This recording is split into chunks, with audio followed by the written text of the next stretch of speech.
শিব পার্বতীর জড়ি। এটা মনে হয় সব মেয়ে ছেলে সবারই খুব মানে কী বলবো, সবাই চায় যে শিব পার্বতীর মতো জড়ি যেন তাদেরও হয়, বা অনেকে চায় যে আমার যেন শিবের মতন বর হয়, যে কিনা পার্বতীর জন্য সারা পৃথিবী ধ্বংস করতে চলেছিল। এরকমই একজন পুরুষ সবাই চায়। আর বাকি রইল কিছু কিছু রিলেশনশিপ এখনকার দিনের, যেটা কি বলবো, না হওয়াটাই ভালো। কারণ এখনকার দিনের রিলেশনশিপগুলো হয়তো সবার না, 100%-র মধ্যে 80% জনের রিলেশনশিপই এখনকার দিনে যেটা কিনা সাকসেস পায় না, বা সেটা হয়তো নিজেরাই চায় না। তাই কোনো ক্ষেত্রে সেই ছেলেটি, কোনো ক্ষেত্রে সেই মেয়েটি। আর এখনকার দিনে তো ভালো মানুষ পাওয়াই দুষ্কর হয়ে গেছে।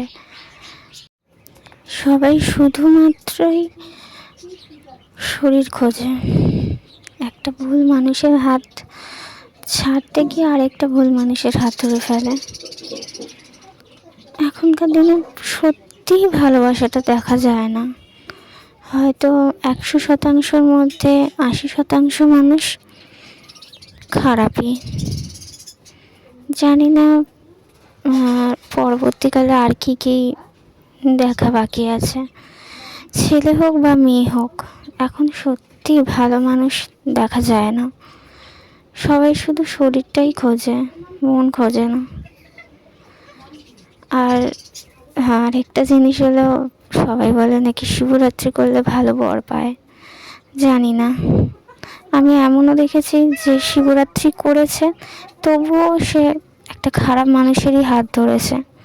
আর এই অপরদিকেও দেখেছি যে মেয়েটি কোনো বছরই শিবরাত্রি করে না, সে একজন ভালো মানুষের হাত ধরেছে, যে খুব সুখে আছে, খুব সুখী মানুষটা।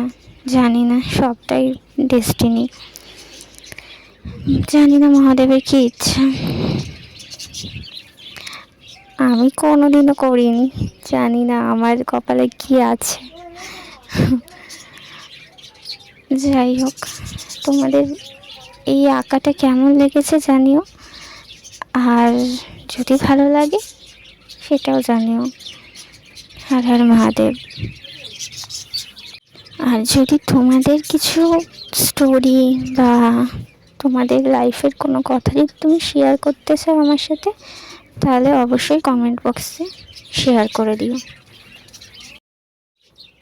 আর যদি এই আঁকাটার সম্পর্কে কোনো ডিটেলস জানতে হয়, কোন কালার ইউজ করেছি, কোন কোম্পানির কালার ইউজ করেছি, সেটাও জানিও, আমি এখানে বলে দেবো। ঠিক আছে? হর হর মহাদেব।